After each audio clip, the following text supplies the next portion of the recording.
नमस्कार दोस्तों। कल का इंडिया और इंग्लैंड का सेकंड सेमीफाइनल है। इतने वायलेंस की आदत तो थी नहीं हमें कभी। तो इतने रन बनते हुए देखे हैं, इतनी कुटाई हुई है, कल किसी को नहीं बख्शा गया है। वो यश भाई का डायलॉग है ना, I don't like violence, violence like me. But हमें इतने वायलेंस की जरूरत थी नहीं। बात तो सही है। कल इंडिया पहले बैटिंग करते हुए 253 बनाता है 7 विकेट के नुकसान पे। और जवाब में जो इंग्लैंड खेला है, मतलब पहले ये रन बनने के बाद तो हमें लगा था कि यहाँ से हम जीत जाएंगे। बस हमें ये देखना है कि अब हम कितने रन से जीत रहे हैं। लेकिन इतना सिंपल था नहीं। पूरा मैच वो लास्ट ओवर तक टिका रहा। लास्ट ओवर तक ऐसा लग रहा था कि मैच कहीं भी जा सकता है। और इंग्लैंड ने उस तरीके से फॉलो किया।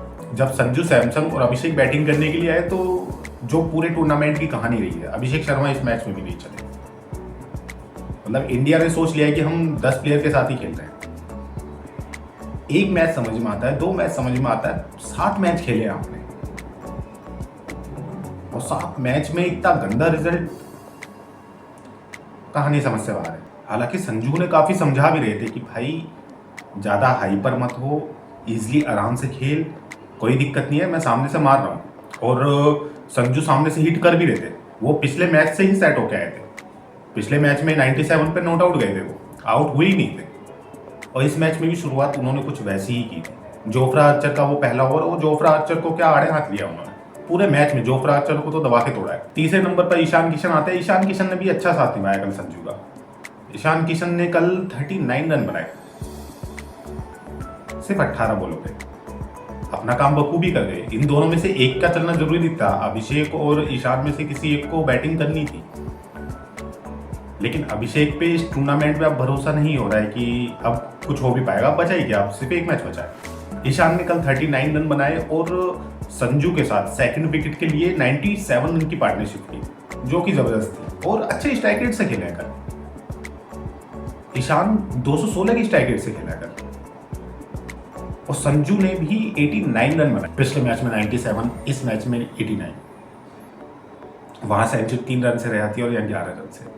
लेकिन सेंचुरी के लिए सोच भी नहीं रहा था वो बंदा। वो अपने शॉट खेल रहा था, टीम के लिए खेल रहा था। आफ्टर कॉन्फ्रेंस उससे पूछा भी गया कि पिछले मैच में आप 3 रन से रह जाते हैं, इस मैच में 11 रन से। तो वो बंदा स्माइल करके कहता है बॉस, मैं सेंचुरी नहीं देख रहा था, ये बहुत है मेरे लिए जो 97 और 89 बने हैं, क्योंकि टीम को जरूरत थी। कल अभिषेक नहीं चले, उसके बाद सूर्या का भी यही रवैया रहा। सूर्या कुमार भी कल 11 रन बना के आउट होते हैं। पूरा टूर्नामेंट उनका भी ऐसा ही गया है।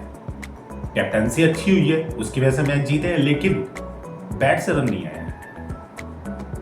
ईशान के आउट होने के बाद चौथे नंबर पर आप दुबे को भेजते हैं, just because off spinner bowling कर रहे थे, आदिल रशीद बॉलिंग कर रहे थे और विल जैक। और स्पिनर्स को दुबे जी बहुत अच्छा खेलते हैं, बहुत अच्छे हिट मारते हैं। चौथे नंबर पर दुबे जी आते हैं और 43 रन बनाते हैं 172 के स्ट्राइक रेट से। कल उनका भी रनआउट थोड़ा सा डिसअपॉइंटेड रहा, बिकॉज काफी रनआउट्स हुए हैं दुबे के। कल गलती हार्दिक की थी। हार्दिक ने पहले बुलाया, 2 स्टेप आ गए, उसके बाद फिर वापस चले गए और दुबे जी आउट हो गए। हालांकि बाद में हार्दिक ने सॉरी बोला और साथ में गले मिलते हुए दिखे। तो हार्दिक ने कल 27 रन बनाए, तिलक कल 21 बनाते हैं। तो ओवरऑल पूरी टीम का कंट्रीब्यूशन अच्छा था बैटिंग में।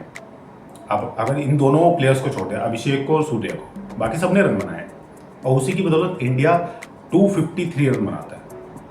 यहां से हमें लगने लगा था कि हाँ, यहां तो अब हम जीत जाएंगे। इतने रन कहां बनते हैं, इतने रन कभी चेस होते हुए हमने देखे ही नहीं है। 200 प्लस बहुत अच्छा स्कोर था। मतलब एक टाइम पे लग रहा था कि 225 220 बनेंगे, लेकिन 253 बन गए, ये बहुत अच्छा था। जब इंग्लैंड बैटिंग के लिए आता है तो वो भी जबरदस्त तरीके से खेला है। उन्होंने वो रन रेट मेंटेन करके रखा है। पूरे मैच में कहीं लगा ही नहीं कि इंग्लैंड इस मैच से बाहर है। सिर्फ लास्ट में वो 5 बॉल रहते, क्योंकि हमारे पास रन थे इतने एक्स्ट्रा। इतने बड़े रन चेज में सिर्फ और सिर्फ आप 7 रन से जीते। आपके पास अगर बुमराह और हार्दिक पांड्या जैसे बॉलर नहीं होते ना, तो शायद आप ये मैच भी निकल गया। इंग्लैंड की अगर बॉलिंग की बात करेंगे, कल इंग्लैंड में जोफ्रा आर्चर को अच्छे से कूटा गया। संजू सैमसन ने बड़े आड़े हाथ लिया। कल उनके 4 ओवर में 61 रन गए और सिर्फ 1 विकेट मिला। सबसे महंगे वही साबित रहे। उसके अलावा सैम करन की भी कल हाफ सेंचुरी पूरी करे, कल 4 ओवर में 53 रन गए। उसके बाद जब बैटिंग करने के लिए आता है, पहला ओवर अर्शदीप कराते हैं, दूसरा हार्दिक अपनी पहली बॉल पर ही पी सोल्ट को आउट करते हैं। और 5वें ओवर में एंट्री होती है जसप्रीत बुमराह की बॉलिंग पे बहुत ज्यादा रिलायबल रहता है इंडिया। पहली बॉल पर वो भी एक विकेट निकालते हैं। और विकेट भी किसका? हैरी ब्रूक का, जो इस टूर्नामेंट में सेंचुरी लगा चुके हैं, नंबर 3 पर बैटिंग करने के लिए आए थे। जसप्रीत बुमराह से हम लोग सभी उम्मीद करते हैं कि वो यॉर्कर किंग है, आते ही यॉर्कर मारेगा, वो विकेटें बचाओ। लेकिन आते ही वो पहली बॉल स्लोअर बन गई और क्या जबरदस्त कैच पकड़ा है बाबू। और कल अगर फील्डिंग में देखें, जस्सी, हार्दिक और अक्षर जबरदस्त कमाल किया इन तीनों ने। उन्होंने हैरी ब्रूक का पीछे भागते हुए पकड़ा, वो कैच काफी डिफिकल्ट होता है, कैच किया डाइव मार के। उसके बाद एक और कैच उन्होंने विल जैक्स का बाउंड्री पे पकड़ा, जैसे 2024 में सूर्या ने पकड़ा था लॉन्ग ऑफ पे, कुछ वैसे ही कैच पकड़ते हैं। अनबैलेंस थे, सामने दुबे थे, दुबे को कैच पकड़ाया और बाउंड्री के बाहर। जबरदस्त एफर्ट था, मतलब वो दोनों कैच अगर नहीं होते तो शायद दोनों बड़े विकेट थे, तो मैच कहीं भी हो सकता था। यही फर्क था कल इंडिया और इंग्लैंड में। इंग्लैंड ने कल कैचेस छोड़े, कल संजू 15 रन पे थे जब हैरी ब्रूक ने बिल्कुल सामने सिंपल कैच छोड़ा था, और उसी का नतीजा वो कल 89 रन बनाते हैं। इंडिया ने कल कोई कैचेस नहीं छोड़े, फील्डिंग बढ़िया रही। इंग्लैंड की तरफ से बैटिंग करते हुए पी सोल्ट 5 रन बना के आउट हुए और बटलर से 25 रन बनाए उन्होंने। उसके अलावा ब्रूक 7 रन बना के आउट हो जाते हैं। और जैकब बैटल 22 साल का ये लड़का, जो उसने कमाल करके दिखाया है, कल 105 रन बनाया उसने 48 बॉल पे। सिर्फ वो एक बंदा अकेला टिका हुआ था और जब तक वो खड़ा था तब तक सबकी हालत टाइट थी इंडिया में, क्योंकि पता है कि वो खड़े खड़े मार रहा है और ये आउट नहीं हुआ तो ये मैच निकाल जाएगा। और वो आउट भी कब होता है? वो आउट होता है 20वें ओवर की पहली बॉल पे, हार्दिक पांड्या रन आउट करता है उसको। वहां जाकर कुछ सांस में सांस आती है, तब लगता है कि हाँ अब हम मैच में हैं, अब हम मैच जीत सकते हैं। उससे पहले बिल्कुल इतने रन बनाने के बाद भी नहीं लग रहा था कि हम मैच जीत पाएंगे। कल विल जैक ने भी 35 रन बनाए, सैम करन कल 18 रन आते हैं, ओवरटन ने कल 4 बनाए और जोफ्रा आर्चर लास्ट में आए, 4 बॉल पे 19 रन बनाए। लास्ट ओवर हमने शिवम दुबे को दिया था और शिवम दुबे की लास्ट 3 बॉल पे 3 छक्के मारे, एक हिट और दूर था। 50 इन्होंने हमारी भी करवाई है। अर्शदीप ने कल 4 ओवर में 51 रन दिए, 1 विकेट मिला उन्हें। इस टूर्नामेंट में जब हम आए थे तब हमारा नजरिया ये था कि इस टूर्नामेंट में सबसे ज्यादा जो रन बनाएगा वो अभिषेक शर्मा बनाएगा। T20 का नंबर 1 बैटर है वो वर्ल्ड का, उसके बैट से रन नहीं आए, पूरा टूर्नामेंट चला गया, सिर्फ एक 55 रन की पारी आई। उसके अलावा वरुण चक्रवर्ती से हम उम्मीद कर रहे थे कि हाईएस्ट विकेट टेकर रहेगा वो बंदा, या तो वरुण होगा या जस्सी होगा, लेकिन वरुण का भी पूरा टूर्नामेंट आप देखेंगे तो कुछ ऐसे ही गया है, 1 विकेट 2 विकेट, इससे ज्यादा नहीं है और रन काफी पड़े हैं। कल भी 4 ओवर में 64 रन खाए हैं, 1 विकेट मिला है, 16 का 1 रन। कल इंडिया को जो बचाया वो सिर्फ और सिर्फ जस्सी और हार्दिक ने बचाया, बिकॉज जसप्रीत बुमराह ने 4 ओवर में 33 रन देके 1 विकेट लिया। इतने हाई स्कोरिंग गेम में 499 रन बने हैं कल, और वहां पर 8.2 की इकोनॉमी से आप निकल जाते हैं, बहुत बड़ी बात है। वहीं तारीफ आपको हार्दिक की भी करनी पड़ेगी, क्योंकि हार्दिक जैसा तो कोई हार्दिक नहीं है बॉस। ये बड़ी अच्छी बात कही आप। चाहे आप बैटिंग में ले लो, चाहे आप बॉलिंग में ले लो, बड़े मैच में बड़ा प्लेयर वो करके दिखाता है, चाहे वो 2024 का वर्ल्ड कप हो, चाहे ये 2026 का वर्ल्ड कप हो। 4 ओवर में 38 रन देके 2 विकेट लिए उसको, 9.5 का इकोनॉमी था उसका। बुमराह की भी जितनी बात की जाए उतना कम है, मतलब ये 3-4 प्लेयर थे जो मैच अपने दम पे निकाल के ले गए। बुमराह का वो इकोनॉमिकल जो ओवर्स थे जो उसने लास्ट में किए हैं वो जबरदस्त थे, मतलब अगर बुमराह नहीं होते तो शायद ये मैच भी गया था। वो अगर आपको याद हो, मोहम्मद सिराज ने कहा था आई बिलीव ऑन जस्सी भाई, तो वी बिलीव ऑन जस्सी भाई, और वो करके दिखाता है, हर बार करके दिखाता है वो। कल जब लास्ट के 5 ओवर में 69 रन चाहिए थे, आराम से बनते हैं इतने रन, 5 ओवर में 69 रन चाहिए थे। 16वें ओवर में बॉलिंग करने के लिए बुमराह आता है और सिर्फ 8 रन खर्च करके जाता है। जबरदस्त स्पेल था। 17वां ओवर अर्शदीप को दिया जाता है। अर्शदीप से हमें उम्मीद थी कि हाँ वो ठीक है संभाल लेंगे, लेकिन उनके ओवर में भी 16 रन पड़ा और ये इजी टास्क था, खासतौर से जब वो जैकब बैटल सामने खड़ा था। जैकब बैटल और सैम करन बैटिंग कर रहे थे और ये दोनों मैच आराम से निकाल सकते थे, लेकिन फिर 18वां ओवर फिर से बुमराह लेके आते हैं और अपने 18वें ओवर में सिर्फ और सिर्फ 6 रन खर्च करता है वो बंदा। अपने लास्ट के 2 ओवर में उसने 14 रन खर्च करे, वो भी इतने हाई स्कोरिंग में। जहां इतने रन बन गए थे, उन्होंने कभी भी अपना जो एवरेज रन रेट है वो करंट रन रेट 11-12 से नीचे आने ही नहीं दिया। जरूरत भी उतनी की थी और वो उतना मेंटेन करते आ रहे थे, स्टेप बाय स्टेप चले। 10 ओवर में 119 रन इंडिया ने बना रखे थे, 119 पे ही इंग्लैंड था और हर ओवर की कहानी ये रही।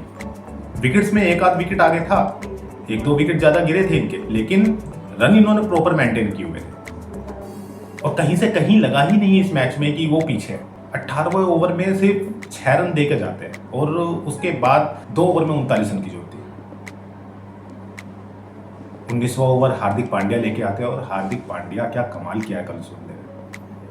पहली बॉल पे छक्का पड़ता है, उसके बावजूद उसके टोटल उस ओवर में सिर्फ और सिर्फ 9 रन आते हैं और एक विकेट भी निकाल के जाता है, सैम करन को आउट कर जाता है। उसके बाद 20वां ओवर प्रॉब्लम था कि 20वां ओवर हम किसे देंगे।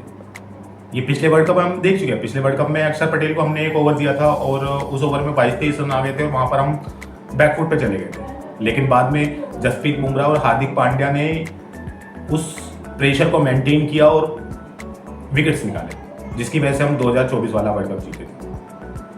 तो इस वक्त स्पिनर को देना नहीं बनता था और किसी के ओवर बचे ही नहीं थे। लास्ट का जो ओवर दिया जाता है वो दिया जाता है दुबे को, और दुबे जी बिल्कुल दिल खोल के रन खर्च करते हैं।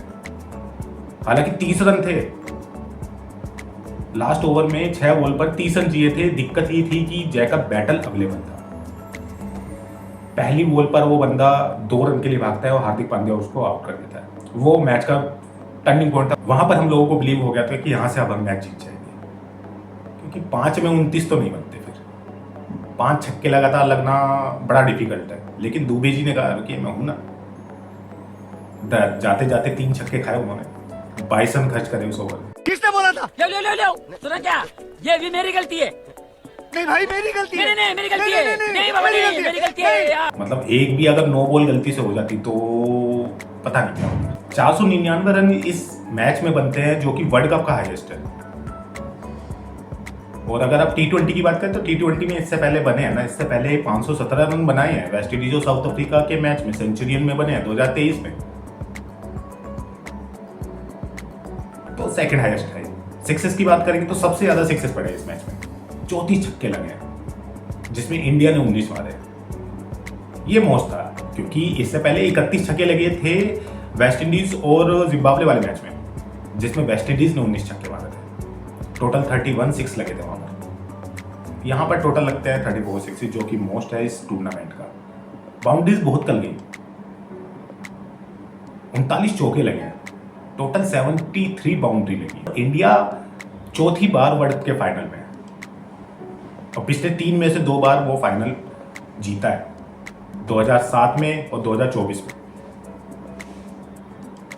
लगातार दूसरी बार पहुंचने वाली तीसरी टीम है, क्योंकि इससे पहले पाकिस्तान 2007 और 2009 के फाइनल खेल चुकी है, जिसमें 2007 वो इंडिया से आ रहे थे और 9 हुआ वो जीते थे। श्रीलंका भी कर चुकी है, श्रीलंका 2012 और 2014 में ये काम कर चुकी है। 2014 में वो जीते थे इंडिया से, और इस बार 2026 ये भी डेफिनेटली जीतेंगे। 8 तारीख को अहमदाबाद में होगा ये मैच और वी बिलीव इन कि हम ये मैच डेफिनेटली जीतेंगे। पिछली चैंपियंस ट्रॉफी में भी अभी हम हरा के आए हैं उन्हें फाइनल में, न्यूजीलैंड को,